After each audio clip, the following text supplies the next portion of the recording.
Tentara Cina dibuat kocar-kacir oleh tentara India di Galwan, 38 prajurit Cina tenggelam.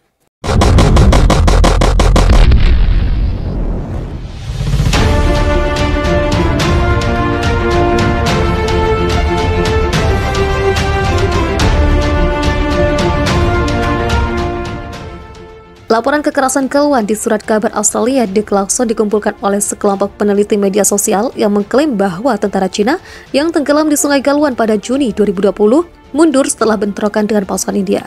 Laporan itu mengatakan Cina telah kehilangan 42 tentara dalam bentrokan itu, lebih banyak dari tentara yang diklaimnya. Tentara PLA panik dan mundur, dan setidaknya 38 dari mereka hanyut. Kata laporan itu dikutip zona priangan.com dari NDTV. Anthony Klein, editor The Clarkson, mengatakan kepada NDTV dalam sebuah wawancara eksklusif bahwa tentara India datang untuk memastikan apakah tentara Cina telah memindahkan perkemahan mereka di zona penyangga ketika bentrokan pecah. Dalam perjalanan kembali ke seberang sungai, buktinya tentara Cina hanyut. Katanya seraya menambahkan bahwa banyak dari informasi ini berasal dari akun tangan pertama yang dihapus dari media sosial Cina. Dalam laporannya, The Clarkson mengatakan Kolonel Santos Babu dari India dan pasukannya telah pergi ke daerah yang disengketakan pada 15 Juni untuk mencoba menghilangkan perambahan Cina, di mana Kolonel Tentara Pembebasan Rakyat Ki Fabau hadir bersama dengan hampir 150 tentara. Tetapi Ki Fabau memerintahkan pasukannya untuk membentuk formasi pertempuran alih-alih membahas masalah ini berdasarkan kesepakatan bersama yang dibuat pada 6 Juni 2021 lalu. Kolonel Fabau menyerang pasukan India yang memungkinkan dia untuk melarikan diri. Dua perwira PLA lainnya yaitu Komandan Batalion Chen Song Jun dan prajurit Seng Xiang Rong memulai perkelahian fisik dengan pasukan India menggunakan pipa baja, tongkat, dan batu. Kolonel Fabau dipukul di kepala oleh seorang prajurit tentara India dan diburu kembali dengan luka serius, tulis laporan itu. Mengutip laporan peneliti media sosial berjudul Galwan Decoded, The Clarkson kemudian melaporkan bahwa Hong Jun dan Xiang Rong segera dibungkam oleh tentara India. Dikatakan bahwa setelah Kolonel Fabau meninggalkan arena dan melihat mayat Mayor Chen Hangrun, sarsan muda Xiao Xian, dan prajurit Seng Xiang Rong, tentara PLA panik dan mundur. Wang Zuaran, penduduk asli kota Louhi, Kabupaten Yaoxing, Henan, kelahiran 1996, maju bersama rekannya Maming untuk membantu rekan-rekannya yang mundur dari bahaya dengan memandu jalan mereka untuk mundur, tulis laporan itu. Prajurit PLA bahkan tidak punya waktu untuk memakai celana air. Mereka memutuskan untuk menyeberangi air sungai yang sendingin es dalam gelap gulita di bawah bimbingan Wang. Sungai tiba-tiba naik dan rekan-rekan yang terluka terus terpeleset. Lapor Clarkson mengutip laporan peneliti media sosial. Kolonel Santos Babu tewas dalam pertempuran bersama 19 tentara lainnya. Dalam peristiwa versi resmi Cina, hanya satu tentara yakni sarsan muda Wang Zhouran yang tenggelam. Ki Fabau, komandan resimen yang mengalami cedera kepala serius termasuk di antara 1.200 pembawa obor di Olimpiade musim dingin di Beijing yang dimulai besok. Dia dipuji sebagai pahlawan oleh media pemerintah Cina yang melaporkan keterlibatannya dalam pertempuran di Galwan. Beijing berusaha keras untuk membungkam diskusi tentang pertempuran dan khususnya diskusi tentang jumlah sebenarnya korban Cina, harian Australia melaporkan. Ancaman yang ditimbulkan Cina terhadap India sama sekali tidak berkurang meskipun ada pelepasan sebagian di sepanjang perbatasan de facto kedua negara. Perang atau konflik selalu merupakan instrumen pilihan terakhir, tetapi jika terpaksa kita akan keluar sebagai pemenang. Tegas Panglima Militer India Jenderal Manoj Mukund Narayan pada konferensi pers virtual menjelang Hari Tentara India pada Rabu. Ia menggarisbawahi bahwa Angkatan Darat India akan berurusan dengan Tentara Pembebasan Rakyat Cina secara tegas karena mempertahankan kesiapan operasional maksimum di sepanjang perbatasan utaranya. Seperti dilaporkan Anadolu Agency, Narayan juga menegaskan New Delhi pada saat yang sama akan terlibat dengan PLA Cina melalui dialog.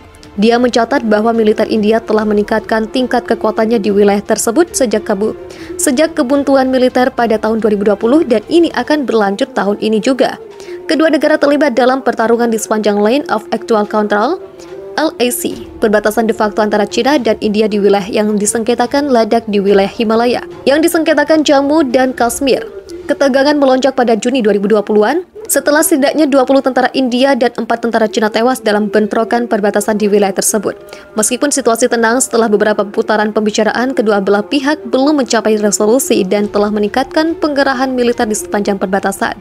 Namun ada perkembangan positif di sepanjang perbatasan utara dan barat negara itu sejak Januari tahun lalu ketika pasukan India terlibat dengan pasukan Cina melalui dialog, katanya. Ketika ditanya tentang dialog militer putaran ke-14 dengan China yang dimulai pada hari Rabu, ia menyatakan optimisme atas penyelesaian kesulitan di titik patroli 15 di Ladakh Timur, dari mana pasukan China pindah pada tahun 2020 sebagai bagian dari upaya pelepasan di perbatasan. Namun China mendesak Panglima Militer India untuk menahan diri dari pernyataan yang tidak membangun. China dan India bekerja melalui saluran diplomatik dan militer untuk meredakan ketegangan perbatasan.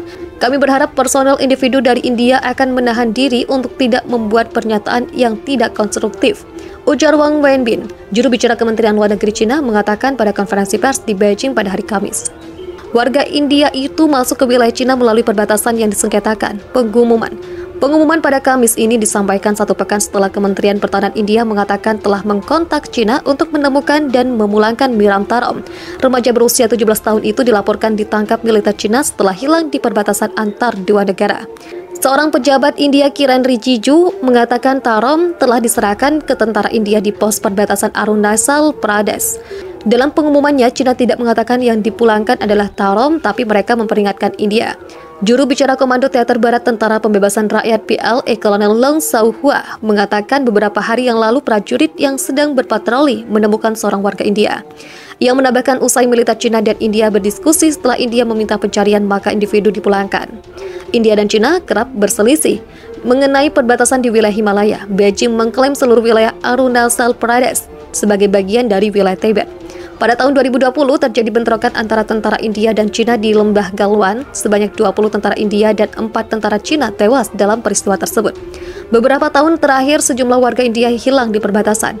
New Delhi menuduh Beijing menculik warganya. China membantah keras tuduhan tersebut.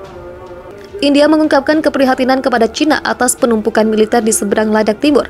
Diketahui India dan China memang memiliki konflik di perbatasan Ladakh. Semakin hari China semakin banyak mengirimkan tentaranya. Oleh karenanya India menyatakan keprihatinan atas penumpukan oleh Tentara Pembebasan Rakyat PLA di seberang sektor Ladakh Timur. Tak cuma itu, China berinvestasi besar-besaran dalam meningkatkan infrastruktur militer di sepanjang garis kontrol aktual. Dilansir dari Main, pada Minggu dalam pembicaraan yang diadakan baru-baru ini antara kedua negara, pihak India menyatakan keprihatinan atas penumpukan oleh Angkatan Darat China di daerah dekat sektor Ladakh Timur. Sumber mengatakannya kepada ANI. Sumber penting yang tak dikupas identitasnya mengatakan ada alasan untuk mengkhawatirkan pihak India karena China sedang membangun jalan raya baru dan jalan penghubung, membangun habitat dan pemukiman baru di dekat garis kontrol aktual, dan telah mengerahkan persenjataan berat termasuk resimen rudal di pihak mereka.